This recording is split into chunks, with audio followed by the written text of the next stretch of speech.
오늘 20절에서 28절의 말씀은 솔로몬 시대의 번영에 대해서 기록하고 있죠. 20절을 볼까요? 유다와 이스라엘의 인구가 바닷가의 모래같이 많게 되매 먹고 마시고 즐거워하였으며. 인구가 많아요. 늘었어요. 그 는 인구도 또 즐겁게 잘 살게 되었습니다.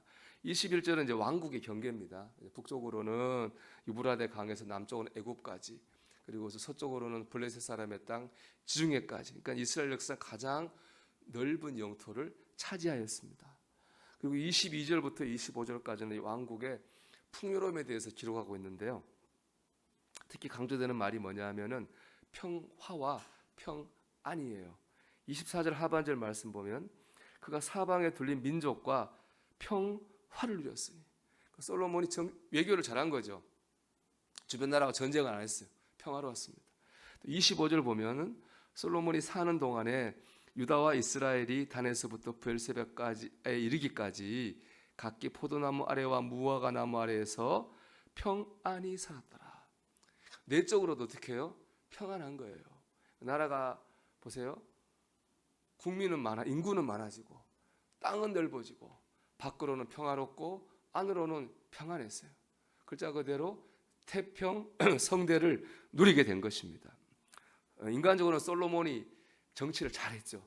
그러니까 이렇게 됐겠지만은 그건 인간적인 눈이고, 우리가 알다시피 솔로몬이 그렇게 정치를 잘했던 이유는 하나님께서 솔로몬에게 그렇게 할 수 있도록 지혜를 주셨기 때문입니다. 29절 30절 말씀 제가 읽어드리겠습니다. 하나님이 솔로몬에게 지혜와 총명을 심히 많이 주시고 또 넓은 마음을 주시되 바닷가의 모래와 같이 하시니 솔로몬의 지혜가 동쪽 모든 사람의 지혜와 애굽의 모든 지혜보다 뛰어난지라. 그렇죠? 하나님 지혜잖아요. 하나님 지혜를 썼기 때문에 정치를 잘해서 나라가 태평성대를 누리고 있는 거예요. 그런데 우리가 오늘 읽은 이 본문을 보면, 자세히 읽어보면은 솔로몬이 그걸 잊어먹고 살고 있구나 하는 걸 알 수 있습니다. 그걸 보여주는 구절이 바로 26절이에요. 26절 말씀 보면은 솔로몬의 병거의 말 외양간이 4만이요 마병이 12,000명이며. 사실 이 말은 앞뒤가 안 맞아요. 외양간이 4만인데 마병이 12,000명이다, 안 맞죠. 외양간이 4만이면은 뭐 훨씬 많아야 되죠. 거기 뭐 한 마리만 있어도 4만 명이 돼야 되는데 12,000명이라고 하는 말이 안 맞아요. 근데 역대기하 9장 12절은 15절 보면은 똑같은 걸 기록하고 있거든요. 거기는 외양간이 4천이라고 그랬어요. 그러니까 역대기하가 맞는 거예요. 이게 아마 천과 만을 오역해서 쓴 거 아닌가 그런 생각해요. 외양간이 4천이고 거기 3마리씩 있으니까 12,000명의 기병, 말 타는 군대가 있는 거예요. 12,000명의 기병이면은 엄청난 군대입니다. 엄청난 숫자의 군대고 엄청난 군사력이에요. 그래서 이게 의미하는 건 뭐예요? 솔로몬은 하나님이 아니라 군대의 힘으로 자기가 누리고 있는 평화와 평안을 지키려고 했다는 거예요. 하나님이 아니라 자기 힘으로 하려고 그랬어요. 이건 모순이죠. 말씀드린 것처럼 솔로몬이 이렇게 부강한 나라를 만들게 된 거는 하나님이 지혜 주셨기 때문이잖아요. 그럼 하나님을 더 의지해야 되잖아요. 그런데 솔로몬은 하나님을 의지하지 않고 하나님 도움 구하지 않고 자기 군대의 힘으로 나라를 유지하려고 한 거예요. 결과가 어떻게 됐을까요?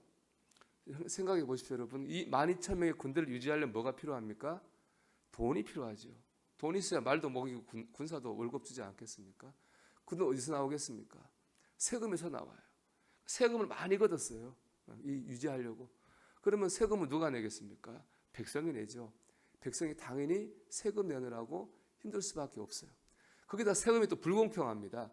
이 솔로몬이 우리 읽고 지나갔지만은 자기가 속한 유다 지파는 세금을 안 걷었어요. 유다 지파만 빼고 다른 지파들한테만 세금을 걷은 거예요. 그러니까 세금을 내는 것도 많은 데다가 또 안 내는 지파도 있으니까 다른 지파들은 화가 나죠, 당연히. 그러니까 이제 참고 있다가 언제 터져 나오느냐? 솔로몬이 죽은 다음에 이게 터져 나옵니다. 솔로몬이 죽어 그 아들 르호보암이 왕이 되었는데 다른 지파의 모든 장로들이 르호보암 찾아갑니다. 우리가 세금 내는 너무 힘들었습니다. 좀 세금을 좀 깎아주시면 우리가 새로 된 당신 왕에게 내가 충성하겠습니다. 그때 깎아줬으면 좋은데 르호보암은 지혜가 없습니다. 그래서 오히려 더 무겁게 매기겠다 그렇게 얘기했어요. 그러니까 다른 지파들이 반란을 일으켰어요. 그래서 이스라엘이 우리나라처럼 남쪽엔 유다, 세금 안 내던 유다, 그리고 나머지 모든 지파에 둘로 딱 나라가 갈라졌어요.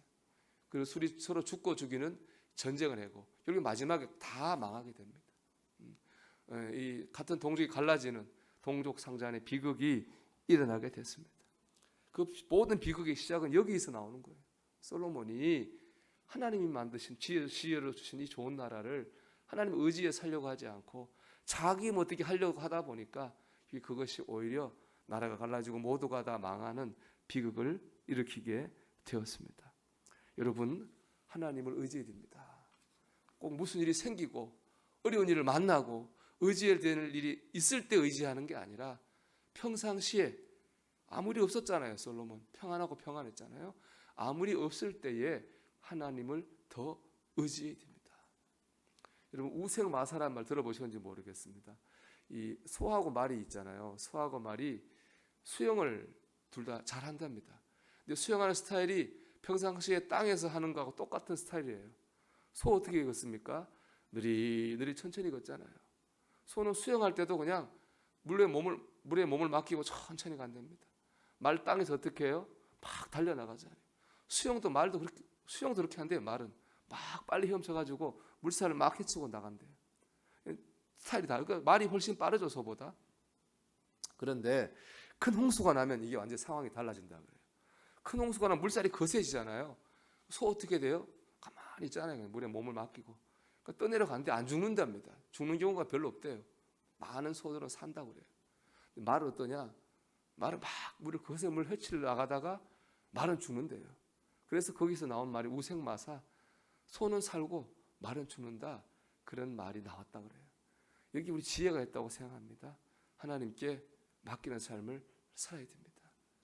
어떤 일이 있을 때가 아니라 스타일이잖아요. 소나 말이 그 스타일이 되니까, 스타일이 그러니까 어떤 어려운 일이 생기니까 그렇게 대처를 하지 않습니까? 우리의 평상시의 스타일이 하나님께 맡기고 하나님께 의지하는 삶이 되어야 됩니다. 그럴 때 어떤 일이 생길 때도 하나님께 맡기고 의지할 수 있는 것입니다. 오늘 하루도 우리 하나님께 맡기고 의지하는, 은혜로 살아가는, 그것이 우리 몸의 습관이 될 수 있는 저와 여러분 되기를 주의 이름으로 축원합니다.